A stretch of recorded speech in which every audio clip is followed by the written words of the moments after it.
So over the next few minutes, you're going to be hearing the story, Really Rapunzel Needed a Haircut.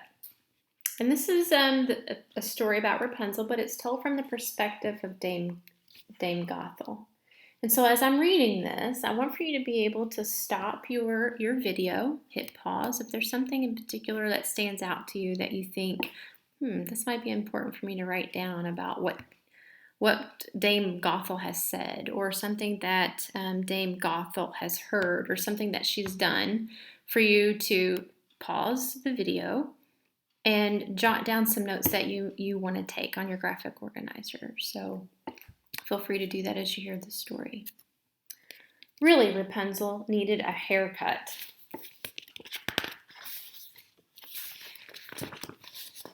Really, Rapunzel needed a haircut.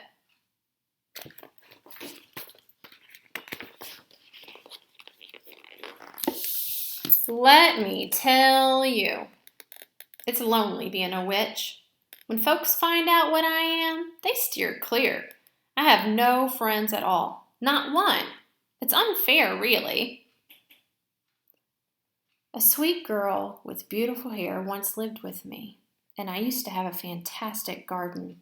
Neither the girl nor the plants cared one whit that I was a witch. My flowers bloomed bright and tall. My radishes were to die for, but sadly, I haven't seen the girl or my garden in a while. It all started when a neighbor tried to steal my radishes.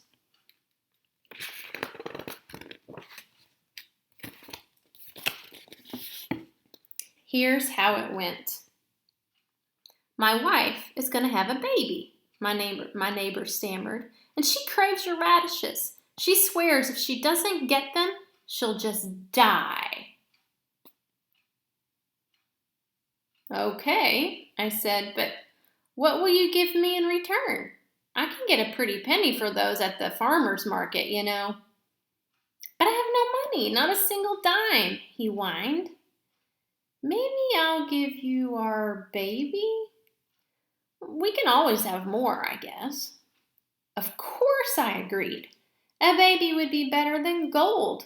It would cure my loneliness.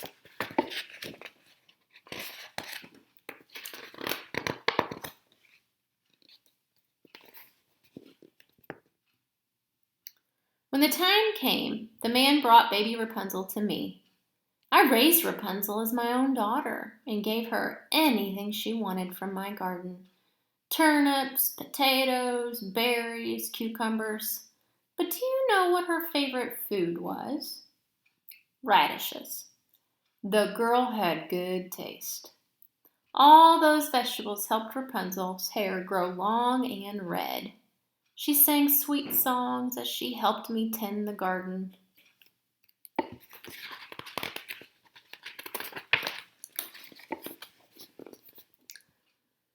The longer Rapunzel's hair grew, the more she loved it. She washed it and combed it and brushed it and braided it. And then she washed it again. You have no idea how much I spent on shampoo. One day, a group of neighbors gathered outside my garden. I heard them whispering, plotting, planning. This time, however, no one wanted to steal my radishes. Nope. They wanted to steal Rapunzel and use her hair for wigs.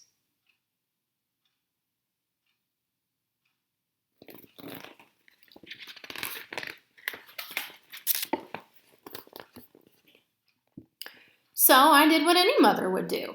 I locked the girl away in a tower.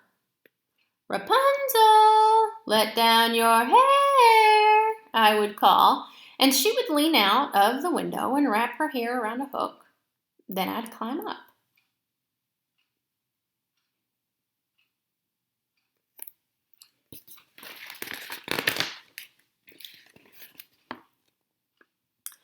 Every day, without fail, I brought her vegetables from the garden. At first, she seemed content, but one day she told me she was lonely.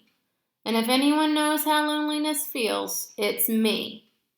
How can I help? I asked. Bring me every mirror you can find, Rapunzel said. Then I can keep myself company.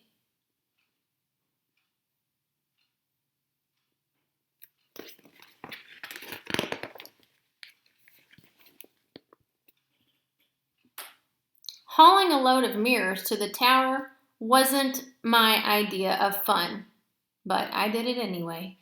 I spent a week gathering every mirror in the village. Then I lugged them one by one into the tower. Let me tell you, it was not an easy task for an old witch like me. Thanks, Rapunzel said, but I don't need the mirrors anymore. I met a handsome prince. He climbs up to visit me every day.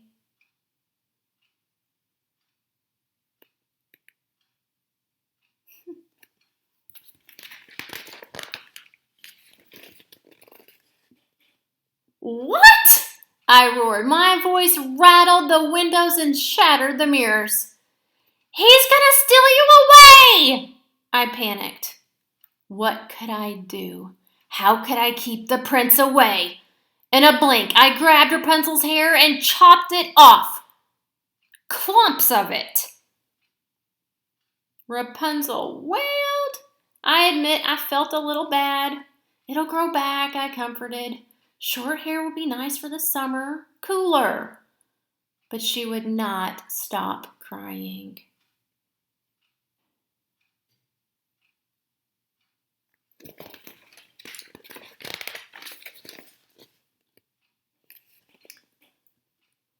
Let's go home, dear, I said. I'll make you a radish salad, okay? I fastened her hair clips to the hook and we crawled down together. While Rapunzel chomped her salad, I returned to the tower and waited. Rapunzel, let down your hair, the prince called. I lowered Rapunzel's hair and the prince climbed up.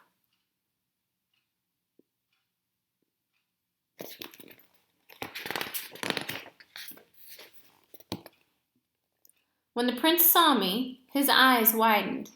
I gave him my most evil cackle. I meant only to scare him a little, but he leapt out of the window and landed on some thorny bushes below. The poor boy staggered about, clutching his eyes. I was going to climb down and help him, but he did a terrible thing. He reached for Rapunzel's hair and yanked it from the hook. Then he ran away.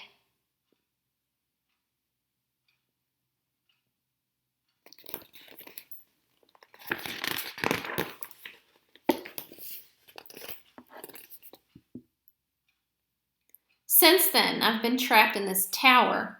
I try to sing sweetly in hopes of rescue, but my voice is sour. I try to grow my hair long, but my split ends keep breaking off. Drat those mirrors for bringing me bad luck. A little bird told me Rapunzel and her prince got married. I'm sorry I missed the wedding. It sounded really lovely. Do you know what the bride carried? A bouquet of radish roses.